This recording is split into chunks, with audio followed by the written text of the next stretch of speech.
Power for Living with Bishop Dale C. Bronner. Mark chapter 9, Mark chapter 9, Matthew, Mark, you're already there. The 9th chapter, beginning with verse 14, notice here the word of the Lord. And when he came to the disciples, he saw a great multitude around them and scribes disputing with them. Immediately when they saw him, all the people were greatly amazed and running to him greeted him. And he asked the scribes, "What are you discussing with them?" And then one of the crowd answered and said, "Teacher, I brought you my son, who has a mute spirit, and wherever it seizes him, it throws him down. He foams at the mouth, gnashes his teeth, and becomes rigid. And so I spoke to your disciples that they should cast it out, but they could not." And he answered him and said, "O faithless generation, how long shall I be with you? How long shall I bear with you? Bring him to me." And then they brought him to him. And when he saw him, immediately the spirit convulsed him, and he fell on the ground and wallowed, foaming at the mouth. And so he asked the father, "How long has this been happening to him?" And he said, "From childhood. And often he has thrown him both into the fire and into the water to destroy him. But if you can do anything, have compassion on us and help us." And Jesus said to him, "If you can believe, all things are possible to him who believes." And immediately the father of the child cried out and said with tears, "Lord, I believe, help my unbelief." And when Jesus saw that the people came running together, he rebuked the unclean spirit, saying to it, "Deaf and dumb spirit, I command you, come out of him and enter no more." And then the spirit cried out, convulsed him greatly, and came out of him. And he became as one dead, so that many said, "He is dead." But Jesus took him by the hand and lifted him up, and he arose. And when he had come into the house, his disciples asked him privately, "Why could we not cast it out?" And so he said to them, "This kind can come out by nothing but prayer and fasting." I'm speaking today simply from the subject, this kind, this kind. Here was a man that was desperately concerned about his son, and he desperately wanted help for him. You know that it had to be desperate if the daddy had to bring him to Jesus. Now, it's one thing when mama brings him to Jesus, but it's another thing when daddy has to step in to bring him to Jesus. It is really a dire situation. It's very, very serious. But this man was, this man's son was perhaps mentally deranged in some way.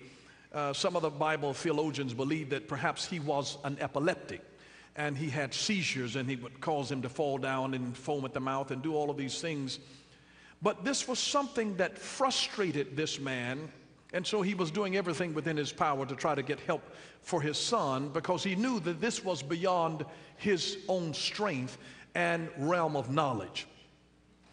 And I realize today that there are so many parents who are dealing with situations where they feel like this is demonic and something satanic that is happening and is beyond my level of knowledge or faith.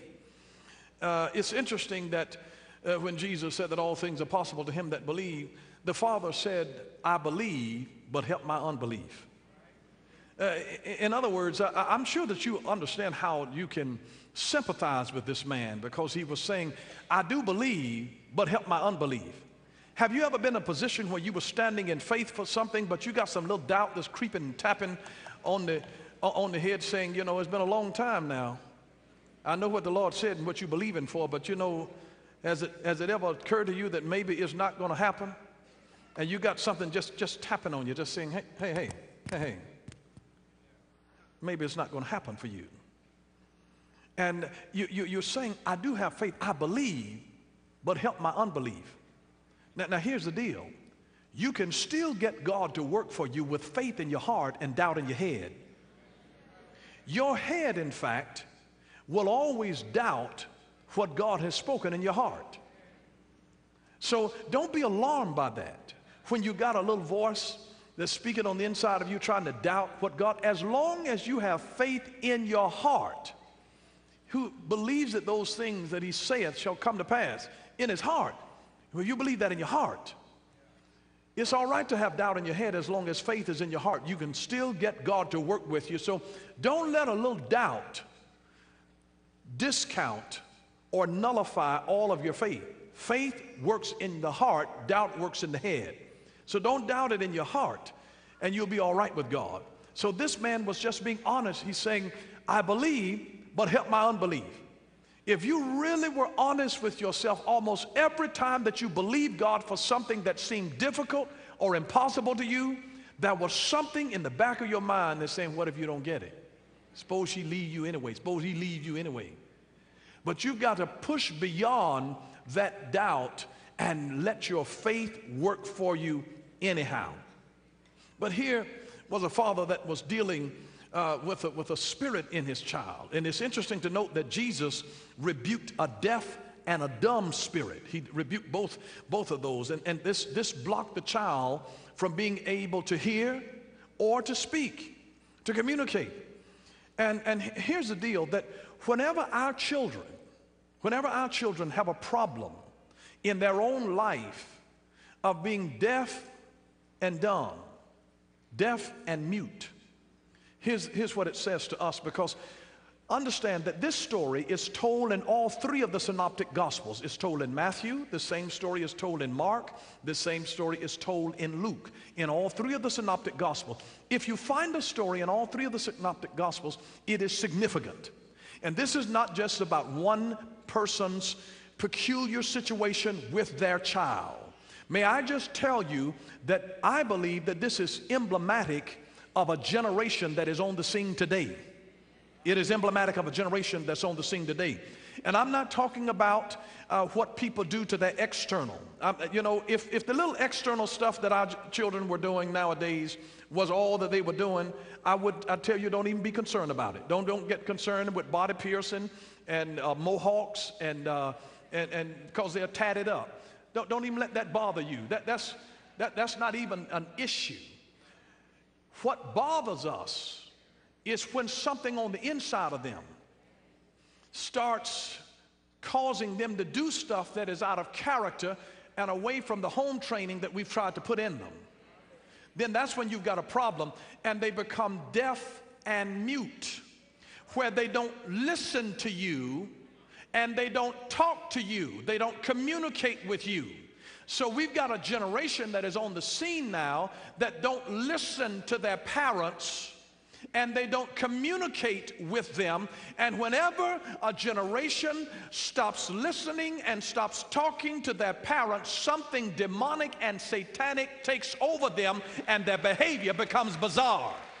And it'll cause them to throw themselves down on the ground, wallowing in stuff, foaming at the mouth, saying stuff that has no substance to it and that makes no sense because it is not grounded in reason nor in wisdom. That's foam, just a whole lot of fluff. You don't have any substance, just foaming. They're saying stuff, but it doesn't amount to a hill of beans because they don't even know what they are talking about. And they are deaf. They can't even hear the wisdom of a parent who's trying to tell them, baby, I've already been there. I've already messed up. Listen, let me tell you about your granddad and your grandma. I know what you're dealing with. I know the temptations that are coming to you. I know the weaknesses of your flesh. Did you know that a generational curse does not mean that a person is predisposed to doing something? It means that there is a weakness to that thing. A curse is a weakness. It is a weakness. It doesn't absolutely mean that they will do it. It means, though, that they will have a weakness to this. If there's a curse of cancer in a family, it means that there's a weakness to the condition of cancer developing in that body. It doesn't mean that it will develop, but there is you have more of a natural proclivity for it to happen. There's a weakness to it. So the environment is very volatile. And so here this man was raising his son, and his son wasn't listening to him, and he wasn't talking to him. And whenever they become disconnected, where they can't hear us and we can't understand them, then you have something that is lunacy, something that is demonic and satanic that takes over that generation. And Jesus points out, he says, this kind. You know the kind that I'm talking about. This is the kind where you have folks that do stuff that you just can't understand. And this is not just relegated just to children. Some people have parents that are like this. Some folks have siblings that are like this. Some folks got a boss like that. Some folks got employees like this. Some folks have neighbors that are like this. This kind comes out. You've seen the people pushing the empty shopping cart around with a hot coat on in the summertime. You've seen that. This kind. When it says this kind, it means this kind is something that is not solved through intellectualism. Secular humanism won't fix this. You will not get this fixed in a counseling office. You can't take a bipolar child and they just sit them down and say, young man, young lady, how are you doing this morning? And you can't counsel out something that is a legitimate mental illness. And medication does not fix all of them. It might subdue it, but let them get off of it for a few days. Somebody knows what I'm talking about, because you got somebody in your family, you got a friend, you know somebody who's a little special, this kind. You know the man's son, they are in our communities. If you ride martyr, you know what I'm talking about. You bump into them in public places from time to time. You know they are a friend of a friend. They are somebody in your family, and they scare you. This kind does not come out by reasoning. It does not come out through argument. It is not solved through counseling, and you cannot medicate it out. This kind